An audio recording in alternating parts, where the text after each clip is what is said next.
Thermomix advisor. Today we're going to be making a very simple pasta dish with just streaky beef, mushroom, whipped cream, onions, garlic, and of course your pasta. And I'm actually pre-recording this live because the initial live or menu that I was supposed to do today was chili crab and mantau. However, because of some circumstances early in the morning when I'm supposed to do this live per se, I'm actually going to have a shoot. Tapi tidak apa, sekarang kita akan masak beef mushroom carbonara. Alright, I've got about 20 grams of butter here, and instead of putting the beef together with the mushrooms, I'm going to fry this first, just so that I can have this as the topping instead. I'm gonna do this for about 6 minutes.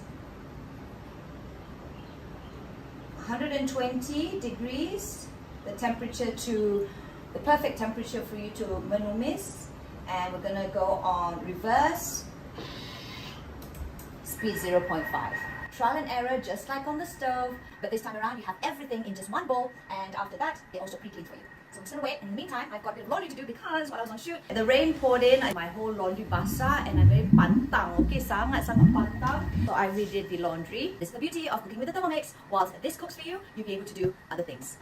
I'm just making a little adjustment. What I've done is, I don't want the water condensation to be going back into the meats because I want it slightly more garing.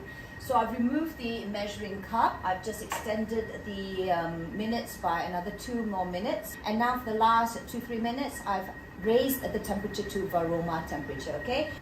And that's the beauty of the Thermomix. It will always give you perfect temperature from 37 degrees to activate your yeast when you're making your paos, your mantau, to 50 degrees when you are melting your chocolate, especially if you're a baker out there, you know how hard it is to be double boiling your chocolate, to 70, 80 degrees making your custards, your curds. I was going to say turds, but that's very wrong. Lemon curd. Betul lah, curd kan? Not turd, not turd. Obviously you can see that my energy level has gone down, and I got to put sedap. Guys, you awesome. You smell so good. Yes, yeah.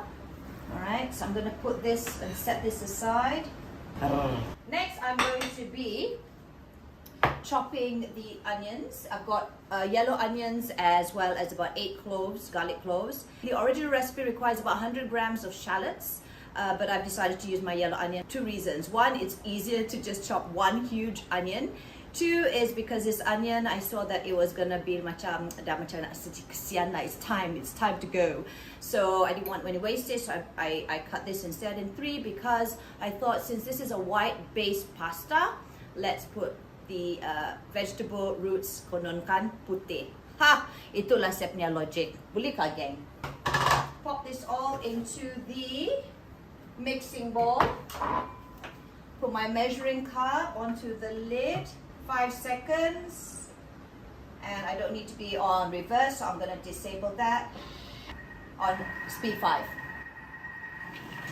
I have this habit of doing this. Someone actually asked me during one of my cooking classes, why do I have to do this? It's just out of habit, I guess. But you just be careful because the mixing bowl can be hot when you're cooking, okay? This one tak ada lah. Alright. Ta-da! I'm going to be making pasta. Ooh. Very strong, the onion smell. That's done. Wait, do you still cry when you smell onions? I do. It's the because of the smell of the onion. Okay, and I'm gonna add in some olive oil, and I'm gonna saute this for minutes, 120 degrees Celsius. And I'm just gonna go on speed 1. Alright, so I'm gonna wait for this. I'm still in the midst of drying my clothes. My son is making some puppet games here. Okay, next I am going to add in about 150 grams. Recipe requires 200, but I'm just going to use the whole packet. Actually, truth be told, not all my kids love eating mushrooms. It's only Belle, myself, my husband, and I'm going to continue sauteing this for another 4 minutes. This time I'm going to replace the measuring cup with this simmering basket.